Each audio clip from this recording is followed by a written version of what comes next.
साईराम।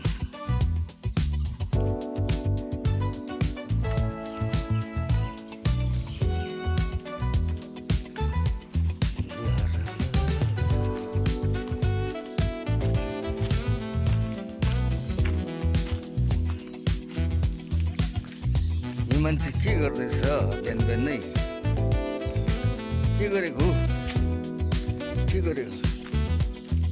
आगो फुकै दाना खोइ के छ दाना चाहिँ खोइ दाना त सानो छ नि त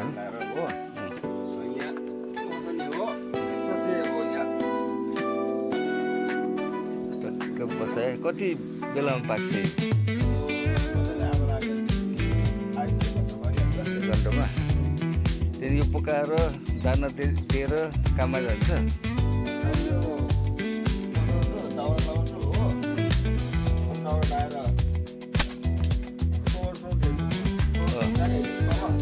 हेरौँ न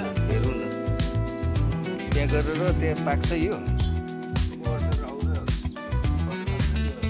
यसलाई दिएर दानासाना दिएर दुधसुध धोएर काममा जान्छ होइन?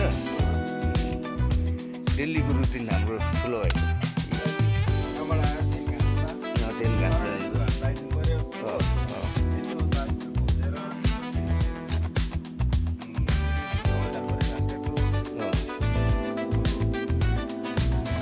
उसको ठिक छ काम, डेलीको काम हो यो, डेलीको रुटिन। र यस्तै हुनुपर्छ मान्छे, एकदम बिहानै उठेर एक्सर्साइज हुन्छ काम गर्दा। अब गोठमा तल ठुलो आएको हेरौँ। गोठ गाई स्याहार्नुपर्छ मान्छेले। गाई स्याहार्यो भने उहिलेको हाम्रो बाजे बराजु हाम्रो बाबाहरूले त्यसरी गाई त 6वटा 7वटा पाल्थ्यो हो। अहिले घरले ती पाल्नु छोड्यो।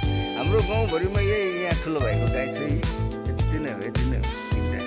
अरू कसैको गाई छैन।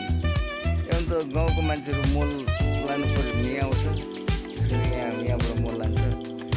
अरू कहीँ कसैले गाई पालेको छैन, खालि यहाँ ठुलो भाइले पालेको छ। यही हो गाई हो। गाई चाहिँ यसरी पाल्नुपर्छ। अब अहिलेको सबै अल्छे भयो, सुस्ती भयो, गाई पाल्नु मान्दैन, घाँस काट्नु मान्दैन, जङ्गल जानु मान्दैन। त्यसरी गाई पाल्यो भने त धेरै हुन्छ नि त। दुध आफूले खानु पायो, दही घिउ मही खानु पायो। यसरी मलहरू पनि हुन्छ, सब्जी टब्जी रोप्दा हुन्छ होइन? तर छैन त, अहिलेकोहरू गर्दैन। तिनीहरू गाईहरू छ।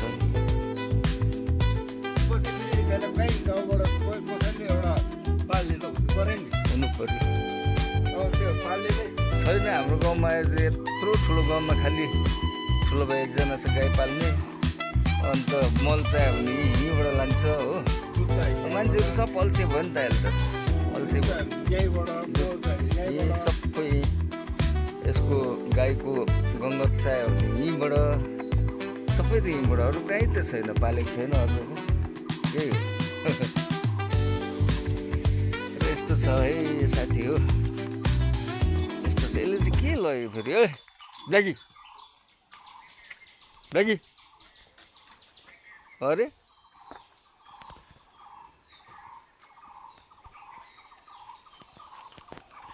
यसो गर्नुपर्छ नि त, स्याहार्नु पर्यो गाईहरू र पो हुन्छ त।